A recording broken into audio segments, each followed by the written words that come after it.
Estamos caminhando muito bem na discussão atômica da matéria. A gente retoma essa ideia de que os átomos são os blocos de construção da matéria. E agora o nosso quinto tópico de discussão é sobre as moléculas, ok? Moléculas podem ser formadas por átomos do mesmo elemento ou de elementos diferentes. Guarda bem essa afirmação, essa constatação, e vamos melhorar o entendimento sobre moléculas. Os átomos, eles podem se combinar para formar partículas ainda maiores, e essas partículas maiores que os átomos nós vamos chamar de moléculas. Uma molécula é a menor partícula de uma substância composta por dois ou mais átomos que se ligam compartilhando seus elétrons. Por exemplo, dois átomos de hidrogênio combinam com um átomo de oxigênio para formar uma molécula de H2, ou seja, dois átomos de hidrogênio, um de oxigênio. Então, aqui nós temos dois átomos diferentes, o de hidrogênio e o de oxigênio, se combinando para formar a molécula de água. E a molécula de água, ela é bem maior do que o átomo sozinho de hidrogênio ou o átomo sozinho de oxigênio. Fechou essa ideia? Caminhando. Substâncias que são gases ou líquidos à temperatura ambiente geralmente são feitas de moléculas. Então vamos lá, guarda essa ideia. Gases ou líquidos geralmente são feitos de moléculas.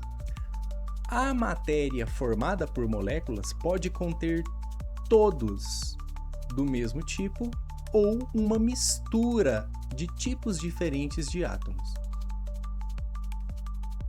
Água purificada contém quase que exclusivamente moléculas de H2O. Mas o ar limpo contém moléculas de várias substâncias diferentes. Então, se você for no lugar que tem a atmosfera mais limpa do mundo, no meio de uma floresta, em qualquer lugar, aquele ar ele não vai ser composto somente por oxigênio, mas uma combinação diferente de oxigênio, argônio, xenônio e pólen e um pouco de poeira, enfim. Vai ter bastante coisa nessa mistura, ok? Modelo dessas moléculas simples, O2, que é o gás oxigênio, ou o NH3, que forma uma molécula de amônia, ou mesmo o CH4, carbono e hidrogênio formando metano, mostram sua estrutura. Os átomos que compõem uma molécula não estão apenas misturados, mas ligados de uma forma bem definida.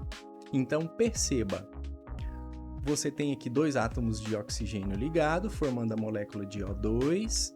O NH3, que é a amônia, perceba, não é uma ligação aleatória de qualquer jeito. E essa geometria da molécula, o seu professor ou a sua professora de química explica muito bem usando a geometria, os isômeros de posição. Tem toda uma nomenclatura para essas moléculas e para elas serem como elas são, ok? A mesma ideia para o metano, ok?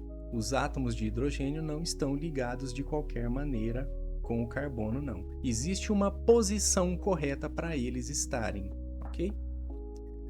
Pois bem. Assim como os átomos, moléculas individuais são pequenas demais para serem vistas nos microscópios ópticos. Evidências mais diretas de moléculas minúsculas são obtidas em fotografias de microscópios eletrônicos. Lembra dessas imagens do microscópio de varredura eletrônica em 1970 e de tunelamento em 1980? Beleza? Moléculas de vírus compostas por milhares de átomos são visíveis com um feixe de elétrons, mas ainda são pequenas demais para serem vistas com luz visível. Então, olha aqui que interessante. Um cientista usou um microscópio eletrônico para tirar uma fotografia de moléculas do vírus da rubéola. Tá aqui na imagem para você. Os pontos brancos são os vírus surgindo na superfície de uma célula infectada. Agora, conseguimos detectar algumas moléculas através do nosso olfato, o nosso sentido. O cheiro de perfume, ele resulta de moléculas que se espalham pelo ar até que algumas sejam inaladas por acaso, ou de propósito, né?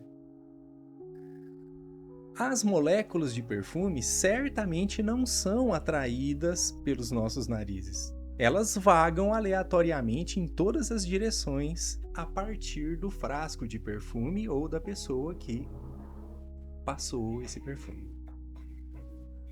Checando agora se você entendeu a discussão. Do que são feitas as moléculas? Responde aí para mim.